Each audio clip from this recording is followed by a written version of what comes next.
हमारे group captain Shubhanshu Shukla space station से लौट चुके हैं और आने वाले कुछ दिनों में वो भारत भी आ रहे हैं। हम स्पेस में भी अपने दम पर आत्मनिर्भर भारत गगनयान की तैयारी कर रहे हैं। हम अपने बलबूते पर हमारा अपना स्पेस स्टेशन बनाने की दिशा में हम काम कर रहे हैं। और पिछले दिनों स्पेस में जो रिफॉर्म किए गए, मुझे बहुत गर्व हो रहा है। मेरे देश के 300 से ज्यादा स्टार्टअप्स आप सिर्फ और सिर्फ स्पेस सेक्टर में काम कर रहे हैं और उन 300 स्टार्टअप में हजारों नौजवान पूरे सामर्थ्य के साथ जुटे हैं। ये है मेरे देश के नौजवानों की ताकत और ये है हमारे देश के नौजवानों के प्रति विश्वास। मेरे प्यारे देशवासियों, 140 करोड़ भारतवासी 2047 में जब आजादी के 100 साल होंगे, विकसित भारत के संकल्प को परिपूर्ण करने के लिए पूरी ताकत से जुटे हैं। इस संकल्प की पूर्ति के लिए भारत आज हर सेक्टर में आधुनिक इकोसिस्टम तैयार कर रहा है और आधुनिक इकोसिस्टम हर क्षेत्र में हमारे देश को आत्मनिर्भर बनाएगा।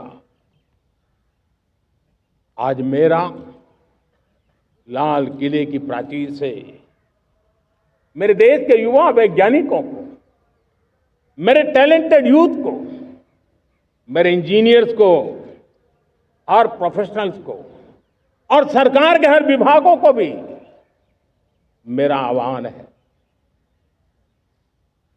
क्या हमारा अपना made in India fighter jets के लिए जेट इंजन हमारा होना चाहिए कि नहीं होना चाहिए?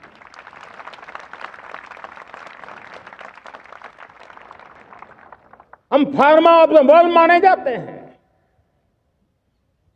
वैक्सीन में हम नए नए विक्रम स्थापित करते हैं, लेकिन क्या समय की मांग नहीं है?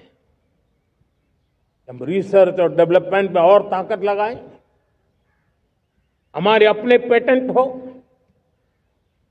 हमारी अपनी बनाई हुई मानव जाति के कल्याण की सस्ते से सस्ती और सबसे कारगर नई नई दवाइयों की शोध हो, हर संकट में साइड इफेक्ट के बिना मानव जाति के कल्याण में काम आए। बायो 3 पॉलिसी भारत सरकार ने बनाई है। मैं देश के नौजवानों को कहता हूं, आइए बायो 3 पॉलिसी का अध्ययन करके अब कदम उठाइए। देश का भाग्य बदलना है, आपका सहयोग चाहिए। मेरे प्यारे देशवासियों, आज आईटी का युग है, डेटा की ताकत है। क्या समय की मांग नहीं है? ऑपरेटिंग सिस्टम से लेकर के साइबर सुरक्षा तक, डीप टेक से लेकर के आर्टिफिशियल इंटेलिजेंस तक, सारी चीजें हमारी अपनी हो, इस पर हमारे ही लोगों का